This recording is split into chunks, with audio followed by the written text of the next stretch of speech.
Mathura BA से फर्जी अध्यापकों को खुल के बचा रहे हैं धनबल के आधार पर। नहीं, ऐसी बिल्कुल भी बात नहीं है। 1% भी सही नहीं है। 1% भी सही नहीं है। 1% भी सही नहीं है।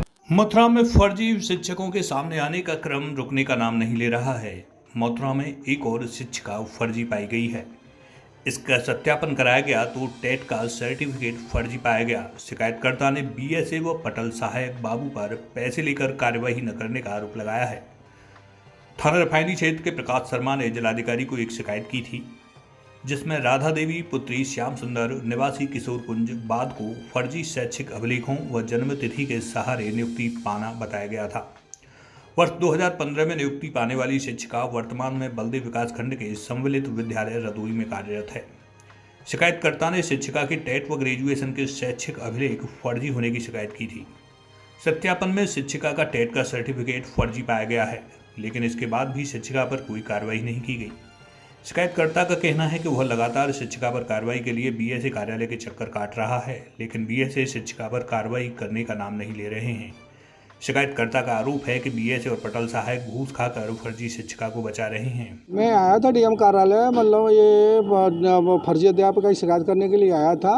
वो मथुरा बीए से फर्जी अध्यापकों को खुल के बचा रहे हैं धनबल के आधार पर, और जबकि फर्जी अध्यापका 29,334 में लगी हुई है और 23/9/2015 को नियुक्ति की गई है, और जबकि इसका 2013 का टेट प्रमाण पत्र फर्जी था। मैंने डीएम साहब को शिकायत की थी तो उन्होंने जांच के लिए आदेश डाइट प्राचार्य महोदय बाद को दे दिए थे। तो डाइट प्राचार्य जी ने उनके कागज़ सत्यापन 2013 का टेट सत्यापन कराया था, जबकि वो एलनगंज प्रयागराज से सत्यापन होके आ गया था। उनने बोला है ना तो हमारे यहाँ ये रोल नंबर बटन किया है, ना हमारे यहाँ इस नंबर की कोई छात्रा उपलब्ध है, जबकि वो टेट बिल्कुल फर्जी घोषित हो गया है।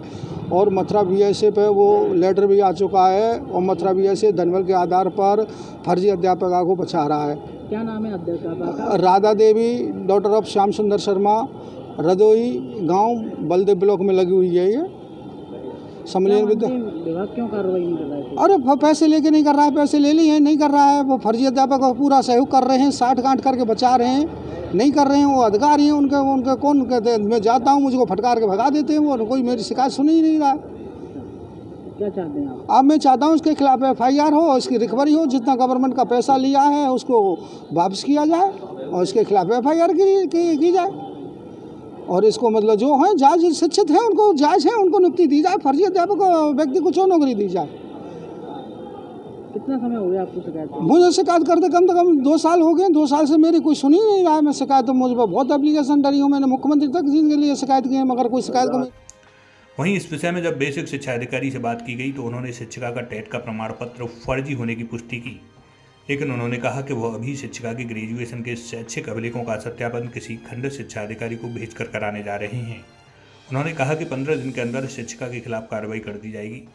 साथ ही बीएसए ने बताया कि शिक्षिका ने टेट का फर्जी सत्यापन करा लिया था, जिसके चलते वह खंड शिक्षा अधिकारी को ग्रेजुएशन के सत्यापन के लिए भेज रहे हैं।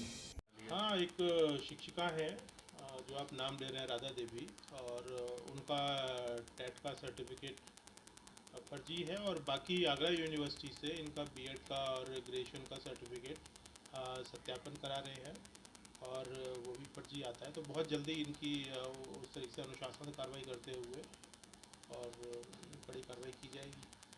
सर, आपका कहना है कि टेट का जो सत्यापन आया था एक बार, वो सत्यापन भी फर्जी आ गया था? हाँ, ग्रेजुएशन और बीएड का यहाँ से भेज कर किसी को और सत्यापन कराया जाना है। सत्यापन आते ही तत्काल इस पर कार्रवाई की जाएगी। सर, कब तक कोई संभावित कार्रवाई? ये अगले 10-15 दिन में। पैसे का लेन देन? नहीं, ऐसी बिल्कुल भी बात नहीं है। 1% भी सही नहीं है। जो शिकायतकर्ता बेसिकली ये चाह रहे हैं कि उसकी शिकायत के आधार पे ही सेवा समाप्ति कर दी जाए, क्योंकि सेवा समाप्ति के लिए एक प्रक्रिया पूर्ण किया जाना उसका ज़रूरी है।